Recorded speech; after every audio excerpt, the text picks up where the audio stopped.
육대장. 신선한 양지, 건강한 대파, 오래 끓인 사골 육수. 육개장 한 그릇에 온 힘을 다하니까 건강하다.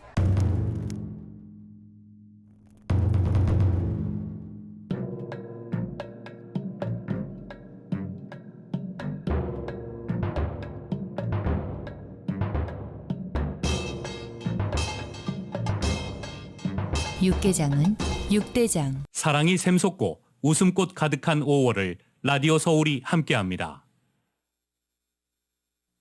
강혜신의 오늘의 미국.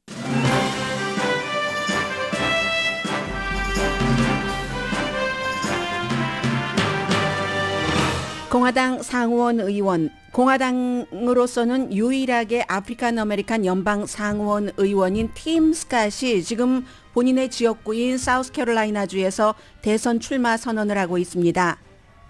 Let's go! Let's go!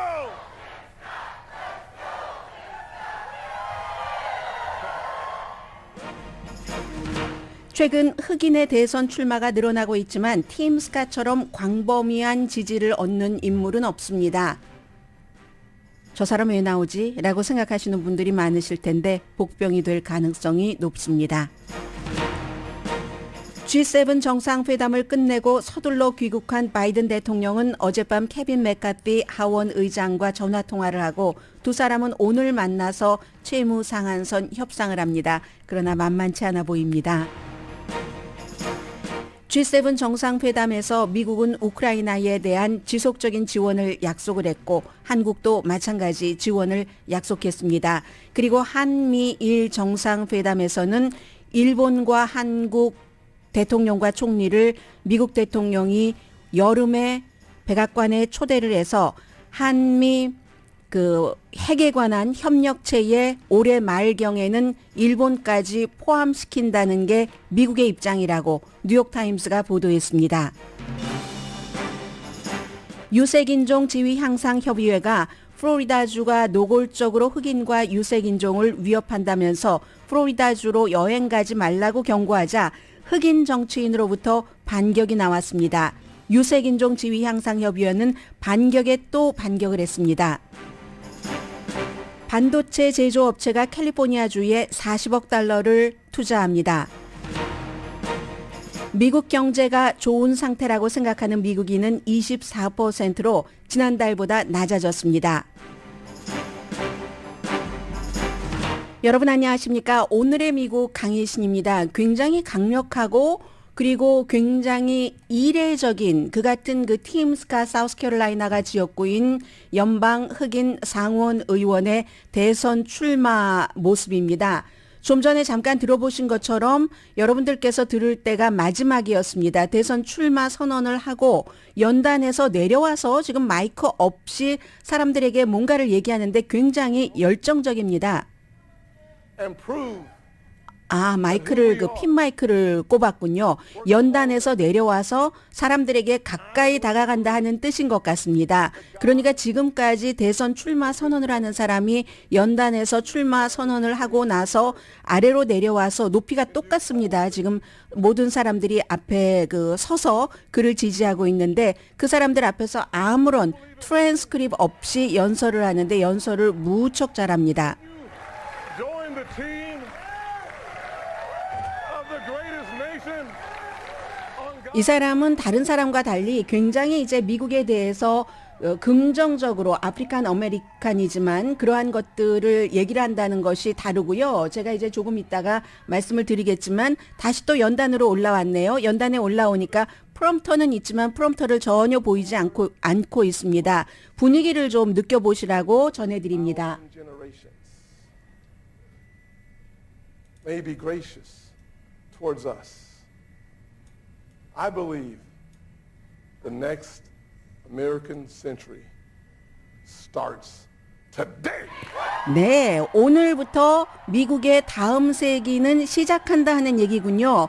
그러니까 본인의 할아버지는 목화밭에서 3학년까지밖에 교육을 못 받고 목화를 땄어야 됐지만 할아버지가 그래도 운 좋게 아주 오래 사셔서 이 사람이 흑인 아프리칸 아메리칸 연방 상원 의원으로서는 유일하게 하원 의원과 상원 의원을 전부 경험한 사람입니다. 해서 할아버지가 살아생전에 본인이 연방 의회에 진입하는 것까지 보셨다. 이제 이런 얘기를 했는데요. 먼저 시작이 됐으니까 다른 순서 좀 바꿔서 팀 스캇 의원의 출마부터 좀 말씀을 드리겠습니다.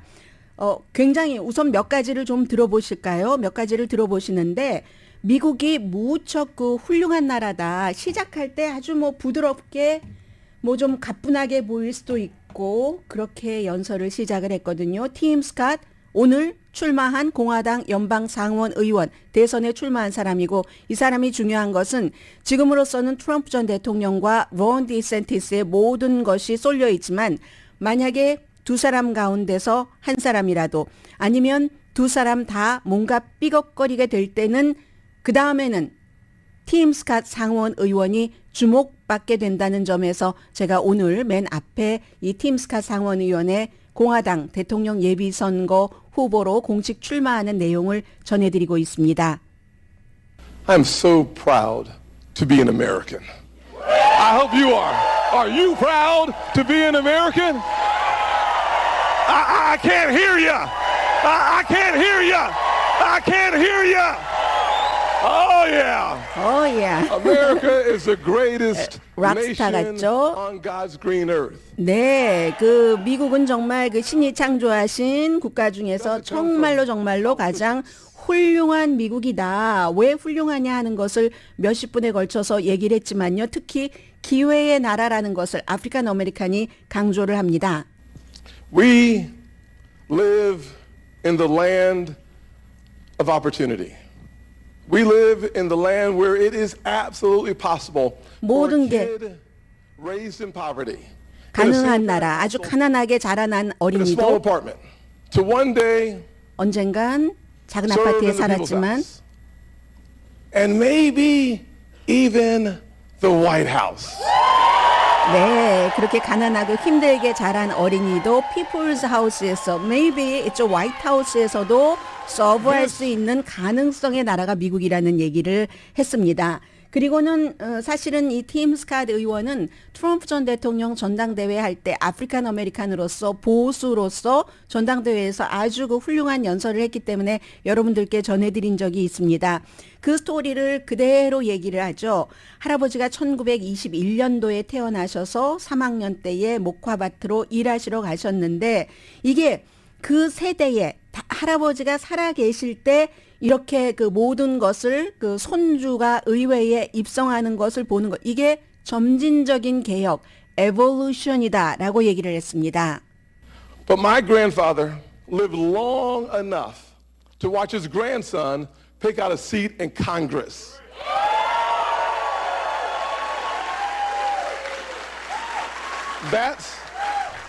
That's the evolution of the country we live in.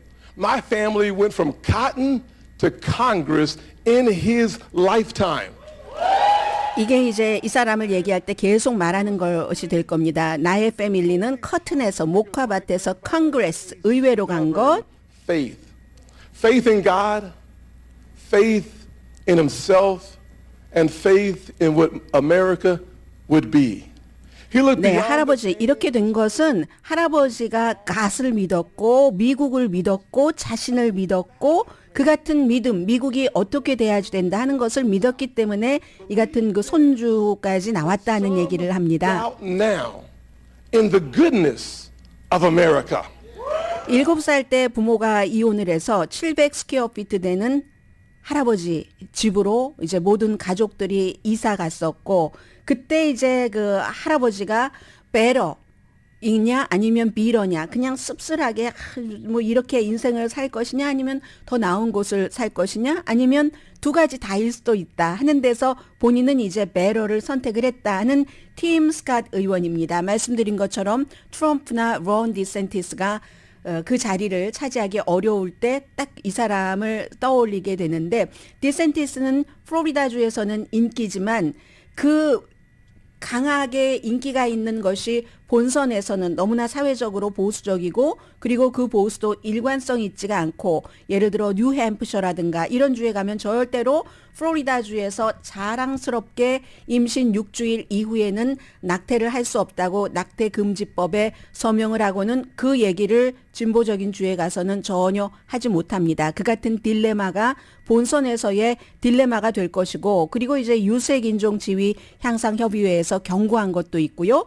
트럼프 전 대통령의 경우는 지난 주말에 트럼프 전 대통령의 변호사였던 사람이 아마 트럼프는 감옥에 갈 것이다. 이렇게 뭐 개인의 예언 비슷한 것을 했는데 특히 기밀 문건 그 이슈 때문에 그렇게 될 텐데 물론 미국에서는 감옥에 들어가도 대선에 출마할 수 있습니다. 그러나 막상 이제까지 그래본 일이 없기 때문에 그렇게 되는 경우 무슨 일이 일어날까 트럼프 전 대통령에 대해서는 아직도 확실하지 않은 많은 것들이 있고 그러면 이제 공화당 연방 상원 의원으로서는 유일하고 지금 연방 상원에 아프리칸 아메리칸이 3명밖에 없습니다. 그 유명한 조지아주의 라파엘 워넉 마틴 루터 킹 목사가 심우하던 그 교회의 담임 목사였던 지금도 그 교회를 이끌고 있는 그리고 이제 코리 부커가 있잖아요. 동북부에서.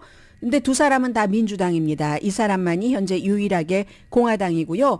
역사적으로 1800년대부터 지금까지 미국의 상원에서 11명만이 아프리칸 아메리칸이었습니다. 거기에 이제 버락 오바마가 포함되고 지금 부통령인 카멀라 해리스가 포함이 됩니다. 흑인 보수들은 이 사람을 보고 희망을 느끼죠.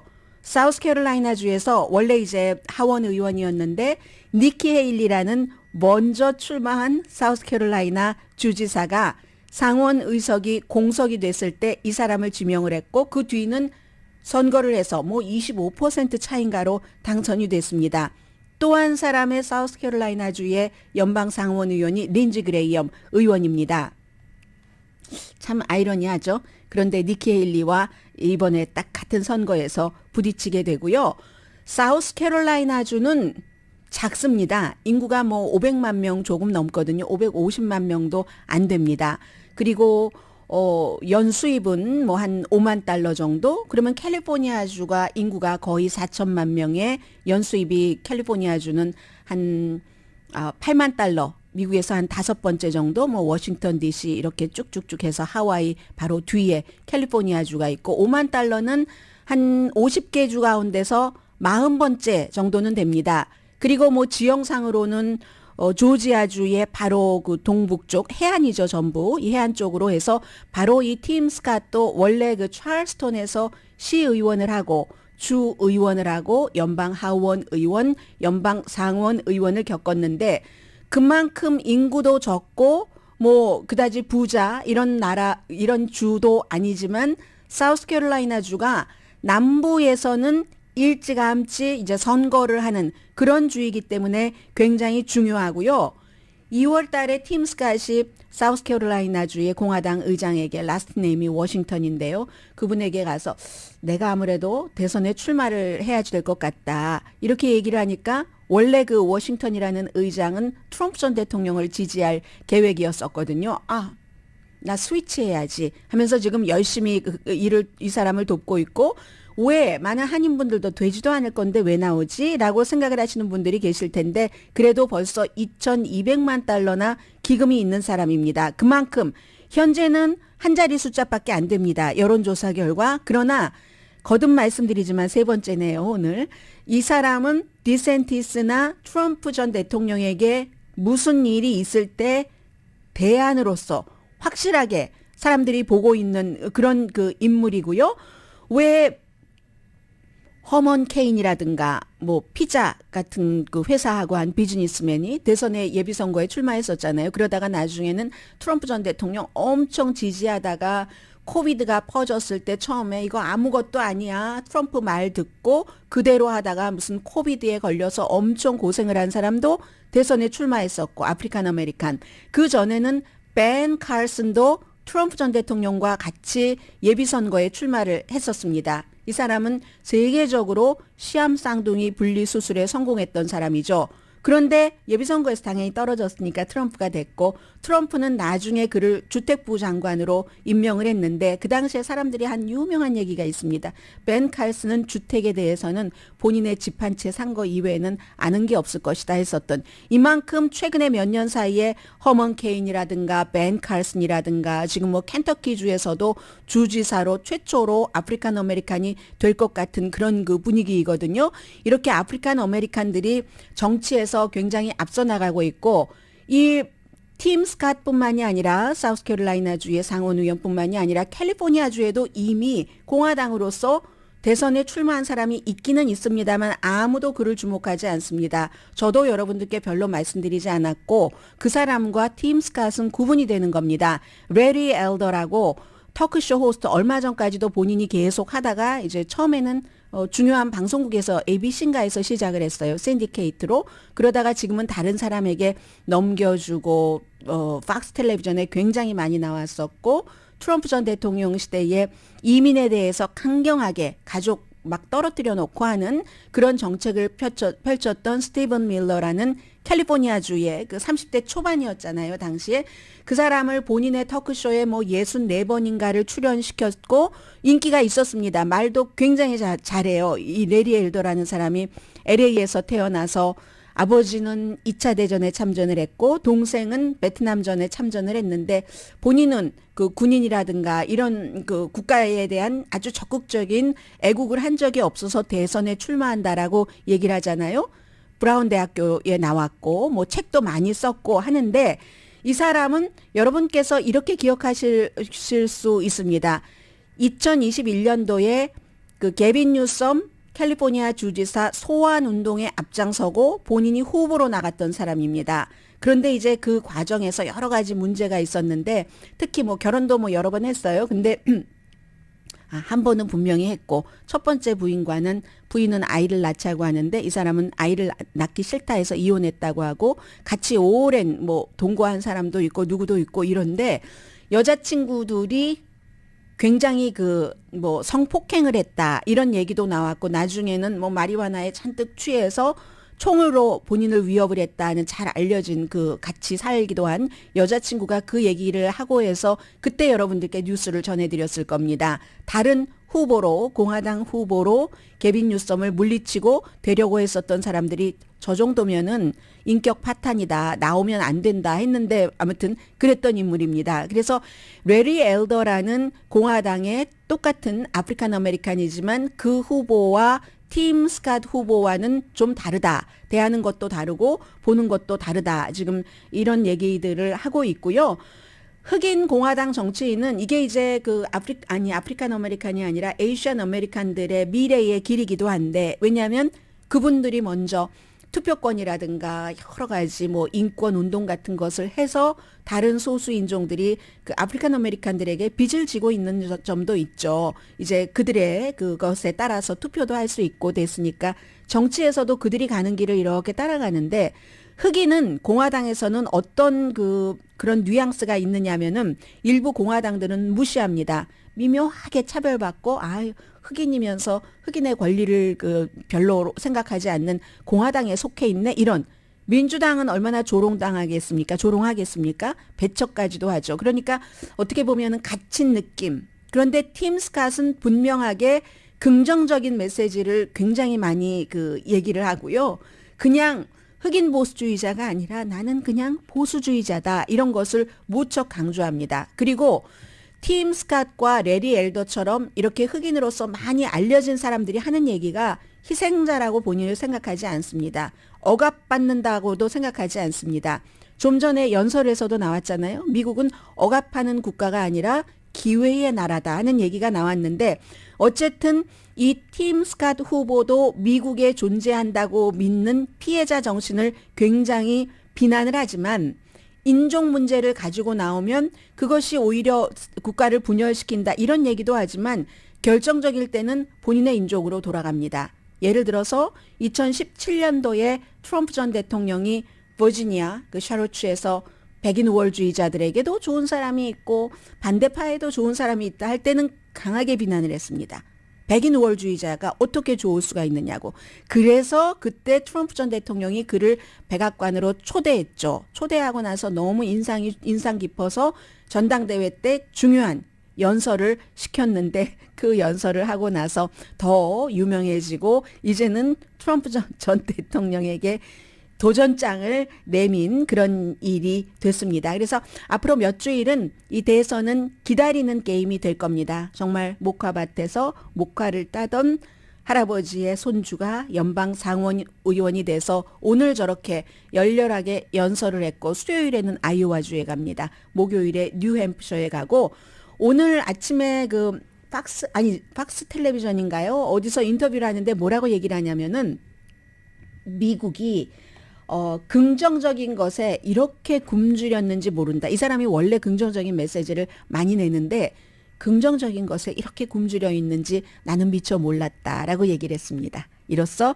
트럼프, 니키 헤일리, 팀 스캇, 그 아사 허친슨 이미 선언을 했고 마이크 펜스, 크리스 크리스티 또 크리스 수누누가 있죠. 뉴햄프셔 주지사도 선언을 할 것으로 보입니다. 론 디센티스와 함께요.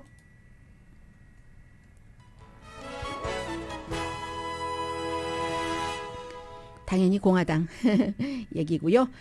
자, 오늘의 미국은 신용의 상징 유한양행 건강식품과 누구나 젊어지는 얼굴 피부과학 셀리온, 이민법 가정법 전문 제인정 종합법률 사무소, 총 20억 달러 승소 교통사고와 상해 전문 브라이언 타필라와 CG 변호사 그룹 공동펀입니다. 잠시 뒤에 뭐 채무상한선도 좀 말씀드리고 G7을 그래도 한 번 정도는 중요하게 빠지는 것 없이 쭉 정리를 하는 게 좋지 않을까요? 잠시 뒤에 뵙겠습니다.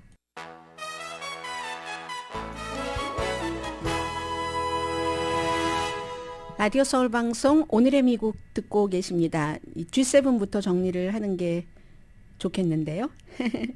네, 그 G7 정상회담은 지금 한국에서 한국 뉴스를 통해서 여러분들께서 들으신다면은 미국에서 보도하는 것과 약간의 그 차이가 있을 수 있는 부분이 있습니다.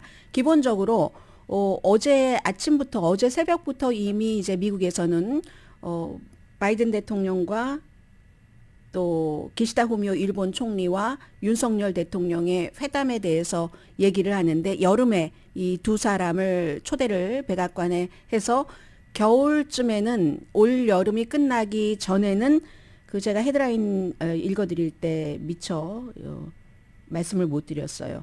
그 이름이 있죠. 왜 그 한국과 지난번에 맺었었던 바로 그 핵 협력 그룹. 머릿속에 영어하고 한국어가 두 개가 다 왔다 갔다 하니까 이 핵 협력 그룹에 일본도 포함시키는 게 백악관의 희망이다. 라는 얘기거든요. 그런데 한국에서는 이렇게 보도하지 않았는데 그 뒤에는 어떨지 모르겠어요. 국방부에서도 절대로 그럴 일은 없다 하는데 미국은 그럴 일이 없을 수도 있겠죠. 한국의 입장에서는 그럴 일이 없기를 바랄 수 있지만 미국에서는 지난번에 윤석열 대통령이 미국에 와서 이제 그 협상을 하고 갔던 아무런 성과가 없었다라고 얘기하지만 이 부분은 분명히 성과입니다. 지금까지 한국과 미국이 어떠한 그 안보 협력에 대해서 얘기할 때는 핵에 대해서는 아무런 말도 하지 못하도록 뉴클리어의 N자도 얘기하지 못하게 하다가 핵 협력 그룹을 했다는 것은 북한의 위협에 대응하기 위해서. 그런데 여기에 미국은 일본까지 포함시키기 올해 안에 원한다는 얘기, 이걸 이제 미국에선 분명히 하고 있거든요. 그 밖에 이제 뭐 한국과 다른 나라, 또 미국과 우크라이나, 또 미국과 또 다른 나라 방문을 취소한 그 나라와의 스토리까지 한번 전해드려 보겠습니다. 미사일 위협과 경제 안보와 인도 태평양 전략에 최근에 한국 대통령과 일본 기시다 후미오 총리가 서로 그 노력을 한 것은 굉장한 정치적인 용기다라고 프레이즈라고 이렇게 이제 백악관에서 성명을 발표했거든요. 한국에서는 참 그렇습니다. 이 경우는 회담의 길이 무슨 길이가 어땠다, 뭐가 어땠다 이런 게 하나도 중요한 게 아니라 가장 중요한 건 내용이잖아요. 백악관의 성명을 말씀드리겠습니다. 이번에 G7 정상회담에는 예정에 없이 젤렌스키 대통령이 마지막에 이제 그 히로시마로 감으로 인해서 마지막에는 많은 스케줄이 엉켰습니다. 브라질의 룰라 드 실바 대통령은 나도 젤렌스키를 만나기를 원했는데 결국은 만나지 못했다고 실망한 게 아니라 화가 난다고 얘기를 했잖아요. 그렇게 모든 스케줄도 엉켜 있었고 또 바이든 대통령은 호주와 그 파푸아뉴기니까지 방문을 취소를 했어야지만 됐기 때문에 그 안에서 인도 태평양 이 그 협력체 회의도 해야지 되고 굉장히 시간이 촉박했습니다. 그래서 시간이 중요한 게 아니라 항상 내용을 봐야지 되는 건데 이 백악관의 성명부터 말씀을 드리겠습니다. 만난 뒤의 성명 그리고 또 다른 쪽에서는 무슨 바이든 대통령이 한국 대통령을 보고 뛰어가서 반갑게 맞이했다. 그런 것도 중요할 수도 있지만 제일 중요한 것은 내용이잖아요. 백악관이 이 한국과 미국과 일본의 정상이 만난 뒤에 성명을 발표했는데 불과 몇 문장 되지 않습니다. 백악관 웹페이지에 가면은 있습니다. 바이든 대통령은 오늘 기시다 후미오 일본 총리와 윤석열 대한민국 대통령을 만났습니다.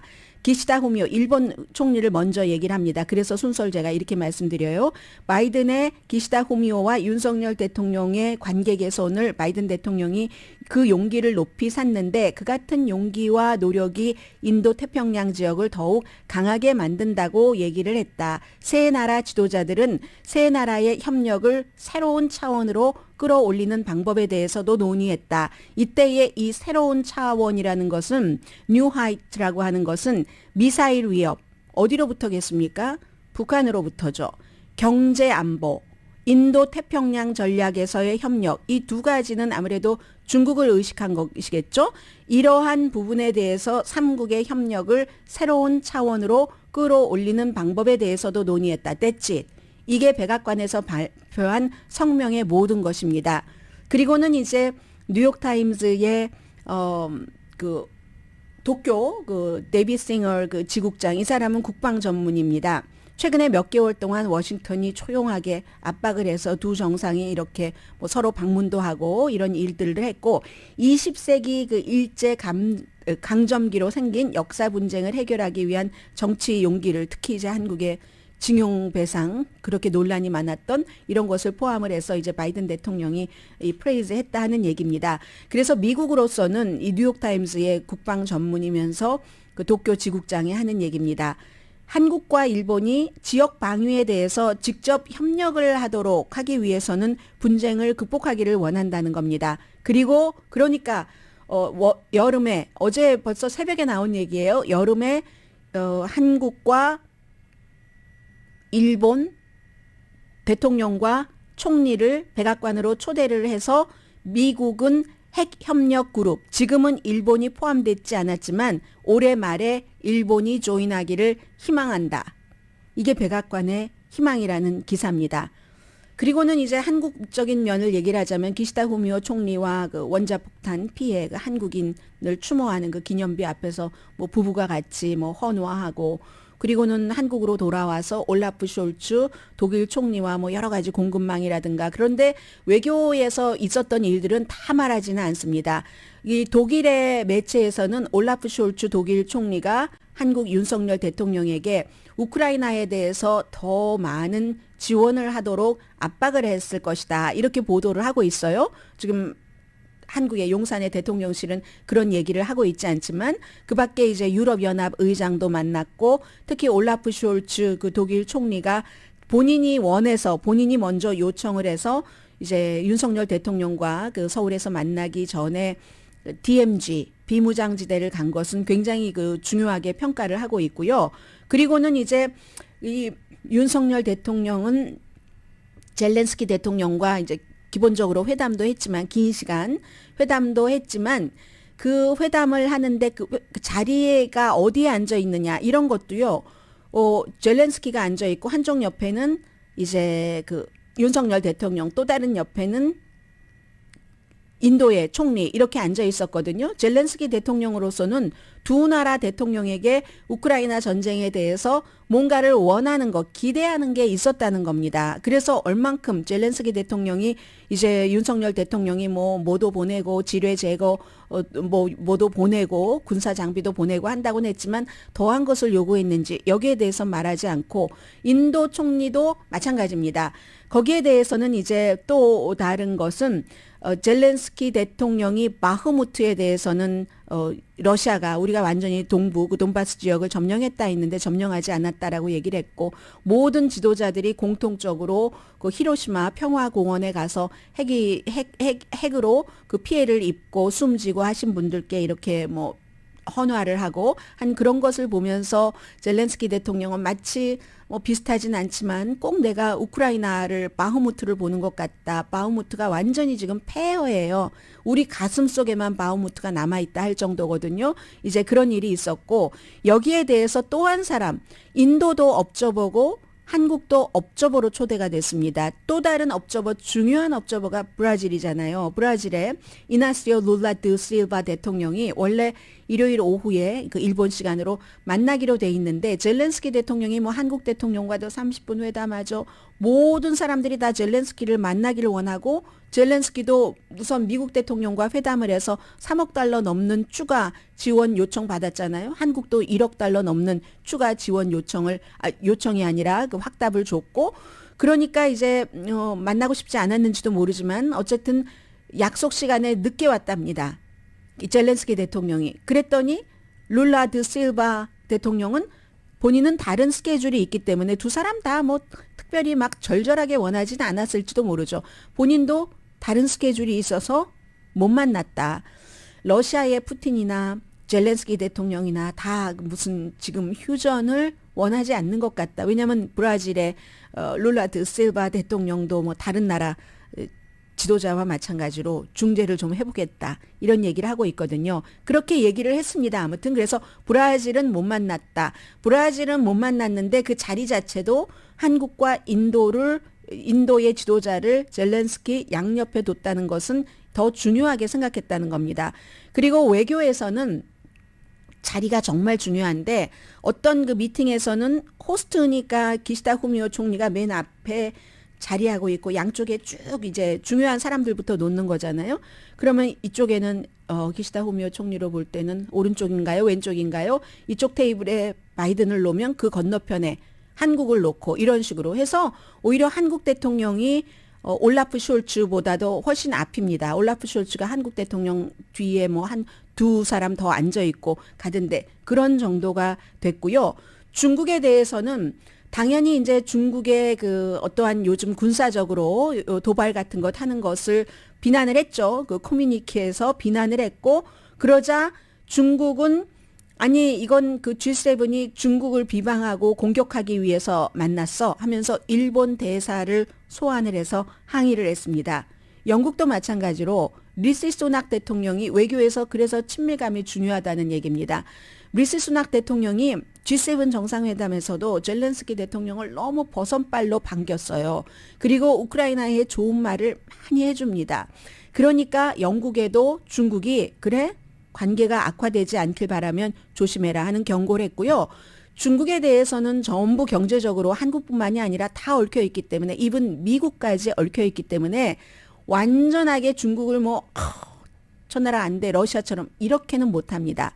심지어 미국의 바이든 대통령도 떠나기 전에 수요일에 중국의 시진핑 대통령과 만날 그 뜻이 있다라고 얘기를 했잖아요. 그리고 가서도 우리는 완전히 디커플링이 아니다. 중국과 다만 이제 이번에 코비드 사태를 겪으면서 보니까 공급망 같은 것도 너무 중국에만 의존해서는 안 된다 이런 얘기도 했지만 그 아시아에서의 패권 다툼 하는 것도 크겠죠.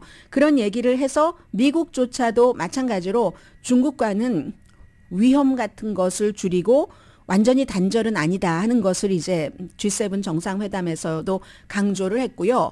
파푸아 뉴기니를 보면은 중국과 미국 세 개를 다 알 수가 있습니다. 마치 한국의 입장도 거기에 대입시켜 볼 수 있는데 이번에 이제 채무 상한선 때문에 대통령이 파푸아 뉴기니 몇 시간 있는 거지만 올라프 숄츠 한국에 몇 시간 있었잖아요. 그래도 할 것 다 했어요.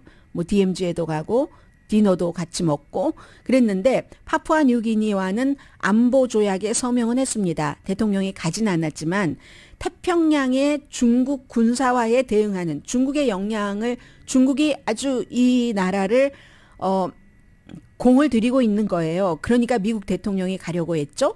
가진 않았지만 4,500만 달러를 지원한다. 대신에 이게 뭐 기후변화라든가 국제범죄, HIV 바이러스를 근절하는 거 이런 것도 있지만 국방, 그 나라의 국방 이런 것에 이제 지원을 한다 하는 겁니다. 그랬더니 파푸아 뉴기니의 여러 대학교의 학생들이 막 시위를 했습니다. 지금 우리가 중국과의 좋은 관계로 많은 이득을 보고 있는데 중국을 화나게 해서는 어떻게 하느냐 막 시위를 거세게 했대요. 그랬더니 이 총리가 제임스 마라페라는 총리인데 아니다, 그렇지 않다. 그리고 학생들은 어떠한 미국과 조약이 맺은 내용이 조금 유출됐는데 거기에 보니까 미군이나 미국 그 계약자들이 파푸아 뉴기니에서 어떠한 면책 특권을 받게 한다던가 뭐 땅이 됐던 섬이 됐던 접근을 아주 그 자유롭게 하고 이민 요건 같은 것도 면제해주고 그렇게 한다는 게 유출됐대요. 그랬더니 총리가 절대로 그런 일 없다. 미군이라고 면책 특권 같은 건 없고 헌법이나 법의 수정 같은 것은 없다. 국가를 운영하다 보면 안보가 제일 중요하다. 안보가 도전을 받고 있기 때문에 우리가 우리의 국경을 보호하기 위해서 국민을 안전하게 살게 하기 위해서 우리의 국방을 지키려고 미국과 조약을 맺은 거지 지정학적인 정치와는 전혀 관련이 없다 하는데 이제 젊은 학생들은 중국과 멀어진다고 파푸아 뉴기니에서는 시위를 하고 있답니다. 이 모든 것들이 이렇게 하고도 제가 아마 못 전해드린 게 있을 겁니다. G7은 이렇게 막을 내렸습니다. 세계에서 가장 부자 나라들과 유럽연합 그리고 한국을 포함한 8개국의 업저버들이 세계 이건 정치 포럼이기 때문에 정치와 경제, 안보, 특히 우크라이나, 중국, 러시아의 문제를 해결을 했습니다. 아니 해결을 한 게 아니라 해결하기 위해서 만나서 중국에 대해서는 의견 일치를 보지 못하고 우크라이나에 대해서는 완전한 의견 일치를 봤습니다.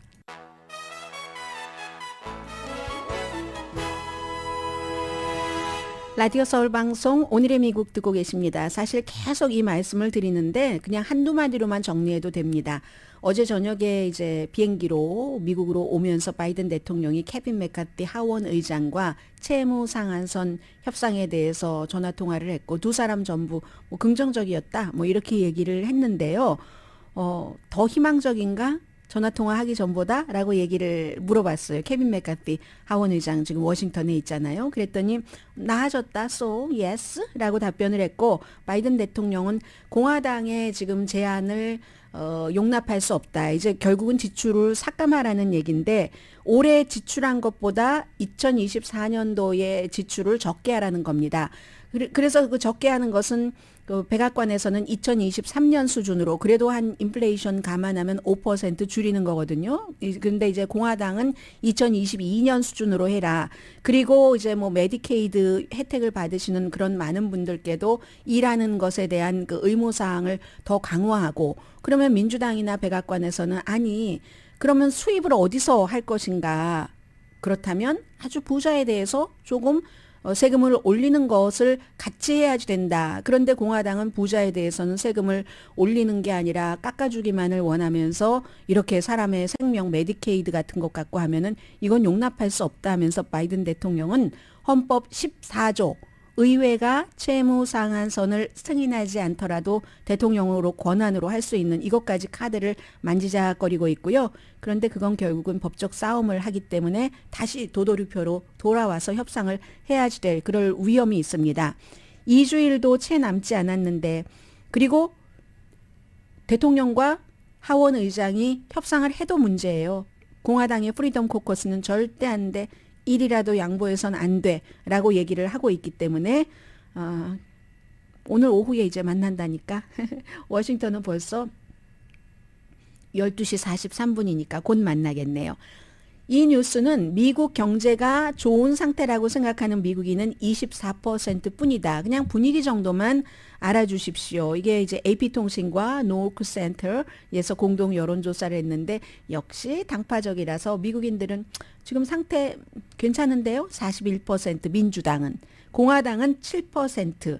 그런데 중요한 건 양당 모두 경제에 대해서 좋다고 생각하는 그런 비율이 한 달 전보다 낮아졌다는 겁니다. 3분의 1은 바이든 대통령 경제 핸들하는 거 지지했는데 그럼 3분의 2가 지지하지 않는다는 얘기인데 민주당은 61% 지지, 공화당은 6%. 그런데 경제에 대한 전반적인 지지도가요. 이민이나 총기 정책보다는 조금 높답니다. 은행에 대한 확신은 11%만 확신한대요. 31%는 절대로 난 은행을 믿지 못하겠어. 그렇게 생각을 해서 5월 11일부터 15일까지 1680명을 대상으로 여론조사했고 오차 범위는 3.4%포인트입니다. 조금 새로운 뉴스네요. 오늘 백악관이 발표를 했는데 왜 이런 것을 백악관이 발표를 하는가? 지금 행정부가 주도해 가는 사업인 겁니다. 반도체 제조업체가 캘리포니아주에 40억 달러를 투자한답니다. Applied Materials라는 회사인데 어디에다 하나요? 산타클라라 카운티네요. 써니베일에 그 카멜라 해리스 부통령이 직접 고향인 정치적인 고향인 캘리포니아주로 와서 이 내용을 홍보를 하는데 보통 때는 뭐 뉴욕이다 이런 데 다 대통령이 갔었잖아요. 대통령이 지금 피곤한 거예요. G7 정상회담 하고 그리고 할 수도 없죠. 오늘 케빈 메카티와 회담해야지 되니까 해서 Applied Materials라는 회사가 연구와 새로운 공장 시설을 만드는데 칩 메이킹 하는 겁니다. 장비와 프로세스 혁신과 상업화 센터. 제목이 길어요. Equipment and Process Innovation 뭐 이렇게 쭉 해서 EPIC 센터라고 약자로 하고 있는데 한마디로 미국이 예전에 뭐 반도체 같은 거 앞서가다가 대만에 막 내주고 대만 유학생들이 와서 공부하고 대만에서 그 사람들을 유치해서 막 지금 이렇게 됐잖아요. 그리고 나서 코비드 19 생기고 나니까 모든 것을 중국에 의존하던 것도 안 되고 이렇게 해서 직접 해보겠다는 게 바로 Chips and Science Act라는 것을 만들어서 통과시켜서 공화당도 같이 통과시켜서 정부에서도 지원을 하니까 민간에서도 이렇게 뭐 회사에 투자를 하는 겁니다. 바이든 행정부 들어오고 나서 민간 회사가 4,700억 달러 제조 이런 곳 또 클린 에너지에 투자를 했고요. 2천억 달러가 그 가운데서 반도체 제조에 투자를 한 겁니다. IBM이 뉴욕에서 뭐 200억 달러 한다고 했고 인텔도 200억 달러, 인텔은 오하이오든가요. 그리고 나서 마이크론도 200억 달러 뉴욕에 투자한다고 했잖아요. 여기서 한국을 말씀드리자면 한국 회사도 미국에 투자를 하죠. 그러면 한국에서는 한국 회사가 미국에 투자하는 게 미국에 좋은 거지 왜 한국에 좋은 거야? 라고 얘기를 하시는데 그런 분들이 계시는데 한국 회사가 미국에 자선 사업하려고 만들어진 회사가 아닌 다음에야 미국에 투자하는 게 그 회사에 이득이 되니까 투자하는 것 아니겠어요? 미국에도 이득이 되지만 그 회사에도 미국에도 좋을 수 있지만 그 회사에 더 이득이 있으니까 그리고 그 회사에 이득이 있으면 한국 회사인데 한국 정부에도 한국 국민에게도 이득이 있는 것이죠. 이제 반도체는 이렇게 돌아가고 있습니다.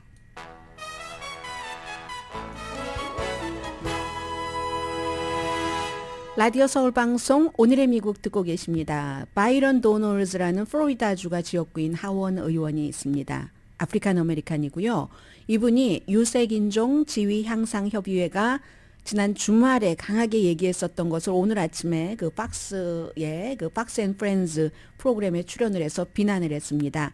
유색인종 지위 향상 협의회는 한마디로 아프리칸 아메리칸과 소수인종에 대해서 점점 노골적으로 플로리다가 법까지 만들어서 적대시하고 있다. 그러니까 플로리다주에 여행 가는 것에 대해서 주의보, 여행 경고를 내렸거든요. 그랬더니 오늘 아침에 바이런 도널즈 하원 의원이 참 어리석고 멍청하네, 바보 같아, 정치적이야, 비상식적이야, 사람들이 목표로 하는데 그 목표를 중요한 목표에 초점을 맞춰야지 그게 무슨 일이야, 무슨 플로리다주가 소수인종에게 적대적이야, 플로리다주는 뉴욕이나 캘리포니아, 워싱턴보다 훨씬 잘하고 있어. 진보적인 주보다. 그런 얘기죠.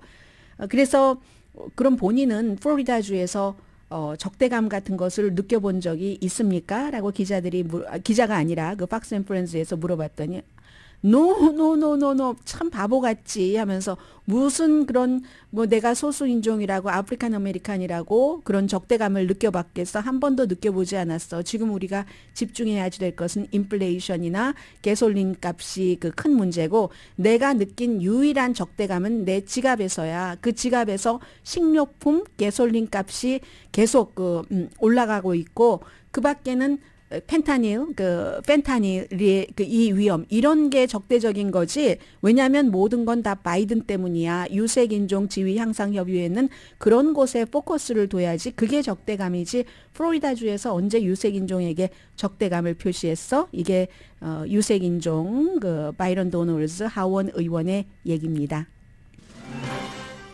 오늘의 미국은 신용의 상징 유한양행 건강식품과 누구나 젊어지는 얼굴 피부과학 셀리온 이민법 가정법 전문 제인정 종합법률사무소 총 20억 달러 승소 교통사고와 상해 전문 브라이언 타필라와 CG 변호사그룹 공동 후원이었습니다. 10시에 좋은 아침 좋은 하루 방송됩니다.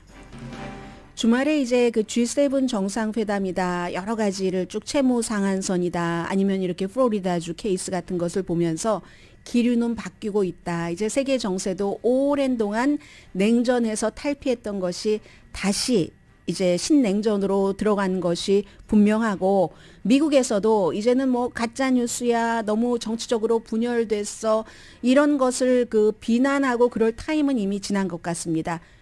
그냥 공존을 해야 되는 그런 세상인 것 같아요. 그렇기 때문에 가장 기본적인 뭐 가족들과 잘 지내고 맛있는 거 먹고 잘 쉬고 해야지 우리가 스트레스를 이길 수 있는 그런 힘이 길러지지 않을까라는 생각도 해봤어요. 강혜신이었습니다.